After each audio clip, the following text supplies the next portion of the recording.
জনগণ এবং ভোটারদেরকে নিয়ে একটা মন্তব্য করেছেন এনসিপির দক্ষিণাঞ্চলের মুখ্য সংগঠক জনাব হাসনাত আব্দুল্লাহ। তার এই মন্তব্যের সাথে খুব মিল পাওয়া যায় প্রধান উপদেষ্টা কিছুদিন আগে যে মন্তব্য করেছেন। দুজনের মন্তব্য অ্যালাইন্ড।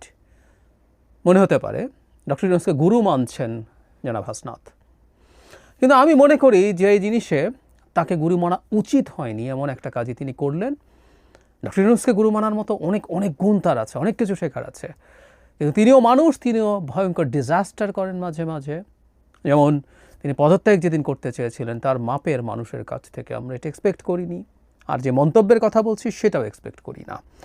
হাসনাত মানে কী বললেন এবং কেন বললেন দুটোই কথা একটু আলাপ করতে চাই।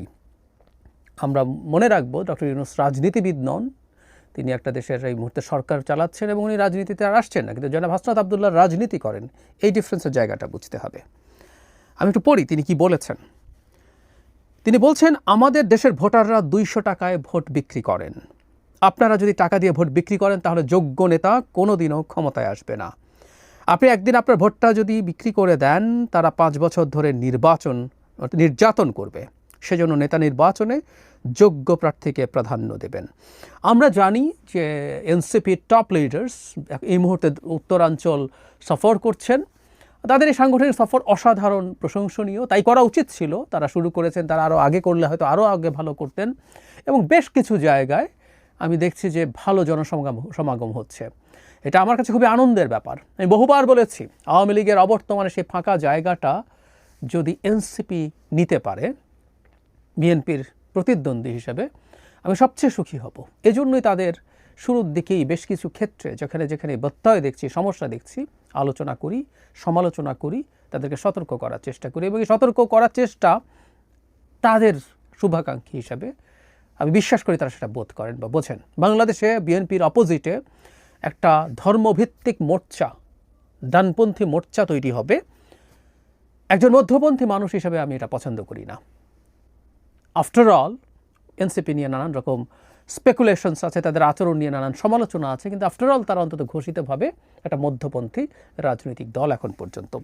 যাই হোক, তার বক্তব্যটা ডক্টর ইউনূসের সাথে নিশ্চয়ই মিলছে। আমরা কোন বক্তব্যের কথা বলছি আপনাদের নিশ্চয়ই মনে আছে, আমি একটু স্মরণ করিয়ে দেই।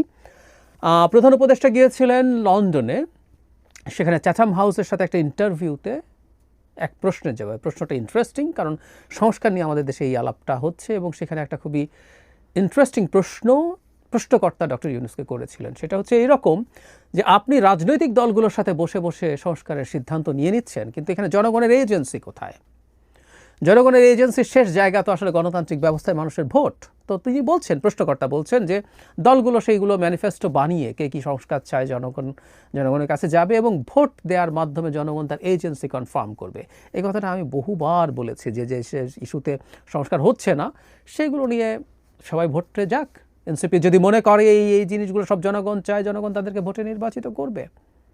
যাই হোক, তখন প্রধান উপদেষ্টা সেটা বলেছিলেন যে ব্যাপারটা তো সরল না, এটা জটিল আছে। সে বলবে তুমি আমাকে কত টাকা দেবে, আমি তোমাকে ভোট দেবো। মানে জনগণ টাকা খেয়ে ভোট দেয়। দ্যাট ওয়াজ দ্য আর্গুমেন্ট আমাদের প্রধান উপদেষ্টার। অত্যন্ত অত্যন্ত হিউমিলিয়েটিং একটা আর্গুমেন্ট। তিনি তাচ্ছিল্য করেছেন জনগণকে। এটা তার মাপের একজন মানুষের দিক থেকে আমরা কোনোভাবেই অ্যাকসেপ্ট করতে পারি না। ওই যে বলেছিলাম, অনেক অনেক গুণ থাকলেও তিনি মানুষ, দিনের শেষে উনিও ভুল করেন। এখন জনাব হাসনাত আব্দুল্লাহ সেই পথে গেলেন। জনাব হাসনাত আব্দুল্লাহ আবার টাকার অঙ্ক বলে দিলেন, 200 টাকা খেয়ে ভোট দেয়। জনগণ কি 200 টাকা খেয়ে ভোট দেয়? রিপিটেশন হচ্ছে, কিন্তু কথাগুলো বলতেই হবে। ডক্টর ইউনূস যেদিন এই কথা বলেছেন সেদিনও কথাগুলো বলেছি। যে দুটো ভোটে জনগণ ভোট দিতে যায়নি, 14 এবং 24, 18তে তো আসলে যাওয়ার উপায়ই ছিল না। আগের রাতে সব শেষ করে ফেলা হয়েছিল, জনগণ অনেকে গিয়েও লাভ হয়নি। বিশেষ করে 24-এর, এটা যেহেতু সাম্প্রতিক ইতিহাস, আমরা দেখেছি শুধু টাকা না, জনগণকে চাপ দেওয়ার চেষ্টা করা হয়েছে ভোট দিতে যাওয়ার জন্য। চাপ দিয়ে জনগণকে ভোট দিতে নেওয়া যায় নাই। মানে এই দেশের মানুষকে না আমরা অহেতুক তাচ্ছিল্য করি। আমি প্রায় একটা বলি, সেদিনও বলেছিলাম 2018 সালের নির্বাচনে টাকা খরচ করে যদি বিএনপির বিরুদ্ধে ফেয়ারলি জেতা যেত, আওয়ামী লীগ সেভাবে জিতত, কোনো সন্দেহ নেই।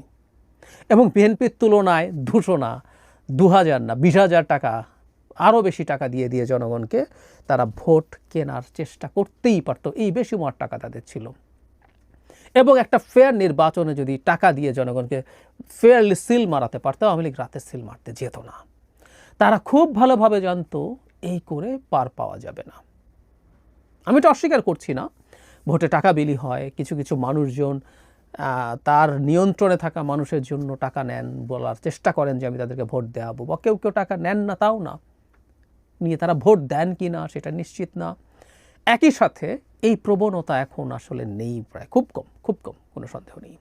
ভোটের সময় মানুষ নানান রকম কর্মকাণ্ডে জড়িত হয়, ক্যাম্পেইন করে, সেখানে টাকা পায়, মানুষজন মানে প্রার্থীরা মানুষজনকে খাওয়ায়, এটা এক ধরনের উৎসব। এটা উৎসব হওয়া উচিত কিনা কেউ কেউ আলাপ করেন, আমি এই আলাপটা নিয়েও মানে কোনো একদিন আলোচনা করব, যে সিরিয়াস ব্যাপারটাকে উৎসব হিসাবে দেখা হয়, আমি এটাকেও খুব মন্দ বিষয় বলে মনে করি না। আমরা অন্তত ওই দিন খুবই এম্পাওয়ার্ড মনে করি নিজেকে, সুতরাং এক ধরনের উৎসব হতেও পারে, যদিও ইটস আ সিরিয়াস ইস্যু, কোনো সন্দেহ নাই। তো যাই হোক, এই টাকা হয়, টাকা প্রচুর খরচ হয়, মানুষজন খাচ্ছে দাচ্ছে, চা খাচ্ছে, ওখানে যাচ্ছে সেখানে যাচ্ছে, বিভিন্নজন কাজ যখন করে ক্যাম্পেইনে বিশেষ করে, তারা টাকা পায়, এগুলো তো এক ধরনের উপার্জনের পথ থাকে। কিন্তু জনগণ টাকা খেয়ে ভোট দেয়, এটা ভয়ঙ্কর অভিযোগ, এটা তাচ্ছিল্য করা। ডক্টর ইউনূস করেছেন, তিনি ভোট করতে যাচ্ছেন না, কিন্তু জনাব হাসনাত আব্দুল্লাহ, মানে আমাদের এই যে নতুন দল এনসিপি, তাতে অনেকেই আছেন, এর মধ্যে কেউ কেউ বেশি সিগনিফিক্যান্ট হয়ে ওঠেন। হাসনাত সেরকমই সিগনিফিক্যান্ট হয়ে ওঠা একজন মানুষ, না কারণে পজিটিভ বা নেগেটিভ নানান কারণে আলোচিত বা সমালোচিত তিনি মোটামুটি নিয়মিতই হন। সুতরাং তার একটা বড় ট্র্যাকশন আছে, মানুষ তার মন্তব্য বা বক্তব্য খেয়াল করে। ফলে যেন হাসনাত আব্দুল্লাহ যখন এই আলাপটা করেন, মানুষকে তাচ্ছিল্য করেন, পাল্টা একটা কথা দাঁড়ায়, আসলে মানুষ এরকম করে না। কিন্তু পাল্টা যে কথাটা, সেটা হচ্ছে এই, শেখ হাসিনার বিরুদ্ধে যে লড়াই, তাতে সামনের সারিতে থাকা অনেকজনই আওয়ামী লীগ করেছেন, ছাত্রলীগ করেছেন। একটা হলে সিট পাওয়া অজুহাত দেয়া হয়, কিংবা কোনো পদে গিয়ে একটু প্রভাব প্রতিপত্তি দেখানোর জন্য আওয়ামী লীগ করেছেন, এবং তাদের প্রায় সবাই 2018 সালের পরে ভার্সিটিতে পড়েছেন। 2018-র পরে আওয়ামী লীগের, 14-র পরে বটেই, আর 18 ডাকাতির পরেও আওয়ামী লীগকে কোনো না কোনোভাবে এন্ডোর্স করা, টাকা খেয়েও যদি কেউ ভোট দেয়, তার চেয়ে অনেক বেশি বিভৎস খারাপ। এই আলাপগুলো আসতে পারে, আসা উচিতও। কারণ আওয়ামী লীগ করা ফরজ ছিল না, আওয়ামী লীগ না করেও ভার্সিটিতে টেকা গেছে। কেউ কেউ এক্সট্রা পাওয়ার দেখাতে, যে এক্সট্রা হ্যাডাম দেখাবেন, সেই জন্য আওয়ামী লীগ করেছেন, গর্হিত অপরাধ হয়েছে। এই আলাপগুলো আসলে চলে আসবে সামনে। সুতরাং আজকে এই জায়গায় দাঁড়িয়ে যে অপরাধ জনগণের না, ঢালাওভাবে, আমি জায়গাটা আবার যদি পড়ি, উনি একদম স্টেরিওটাইপ করছেন, জেনারেলাইজ মন্তব্য করছেন। তিনি বলছেন আমাদের দেশের ভোটাররা 200 টাকায় ভোট বিক্রি করেন। আপনারা যদি টাকা দিয়ে ভোট বিক্রি করেন, তাহলে যোগ্য নেতা কোনোদিনও ক্ষমতায় আসবেন না। মানে কম টাকায় বিক্রি করেন নাকি টাকায় বিক্রি করা প্রবলেম? এটা 2000 টাকা হলে কম সমস্যা হতো? I really don't know. মানে এটাও তাচ্ছিল্য যে তুমি মাত্র 200 টাকায় বিক্রি হও। হাসনাত আব্দুল্লাহদের এই ধরনের মন্তব্য করা উচিত না, এগুলো অন্যায়, এটা মিথ্যাচার, এটা মিথ্যা অভিযোগ। তারা একটু শান্তভাবে চিন্তা করলেই বুঝবেন। আমরা চাই না এই দলের কেউ গণতান্ত্রিক ব্যবস্থায় মানুষকে তাচ্ছিল্য করুক। কিন্তু আমি শুরুর দিকে একটা কথা বলছিলাম, কেন তারা আসলে এটা করছেন, এই কারণটা এবার একটু বলতে চাই। তারা নির্বাচনে খুব ভালো কিছু করবেন না, একটা হাইপ তৈরির চেষ্টা আছে।